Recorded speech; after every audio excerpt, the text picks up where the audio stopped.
Hey Shelby, how you doing? Very good job. I thought you were going to be the one to use that Shelby that Shelby car. I think that Shelby GT it was called. Obviously somebody else already did. I thought you were going to jump on that, but you did comment on it, so that's cool.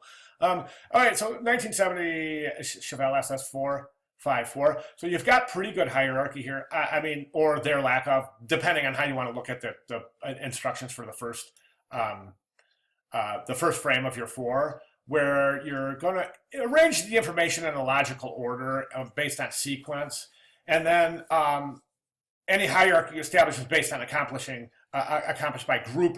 Any hierarchy you establish will be accomplished by grouping information and changes in space. So this is good. So this is related to this. This is related to this. These are related, but each of the four are not related to each other. That's very, very clear here. Good job.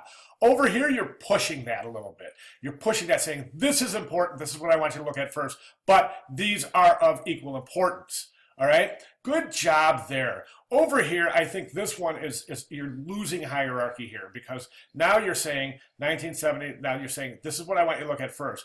But there's no real grid structure here. These are just kind of randomly step laddering down the composition, and they go from bold to not so bold. So it's almost being force fed, like you're almost saying, okay, I want you to look at this, so that's bold.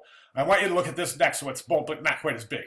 And I want you to look at this third because it's not quite as bold. Do you see what I'm saying? So, I mean, in essence, you got the idea. That's exactly how it works. But I'm not so sure about this. There's just so many differing alignments, placements, and treatments that it's almost a little bit difficult to say, okay, I can't look at this as one composition. Just like this is one composition. We clearly digest it as one composition. Okay, here the eye's kind of going, oh, okay, now starting to meander around, wondering, where do you want me to go? I'm lost. And that's what I feel here.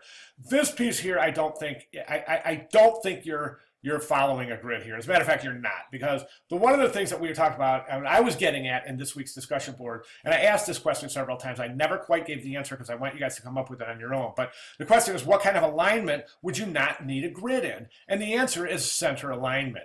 You don't need a grid for center alignment. You're just placing everything centered. So therefore, not using a grid and center aligning would indicate that there's no grid available. There's no underlying grid here.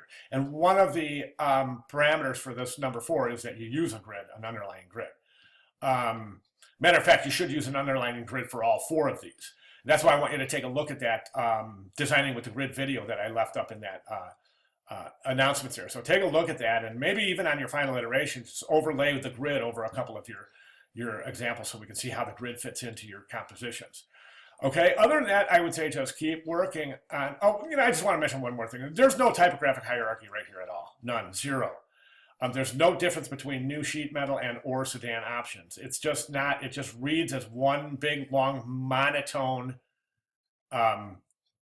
text box. New sheet metal front rear design, turbojet, 396, V8 engine, 350 horse. Do you see what I'm saying? Instead of trying to say 1970 Chevelle SS 454, new sheet metal, front and rear design. Okay, and then working your way from there instead of getting this monotony here caused by this there's no styling whatsoever here. Okay, hope that makes sense.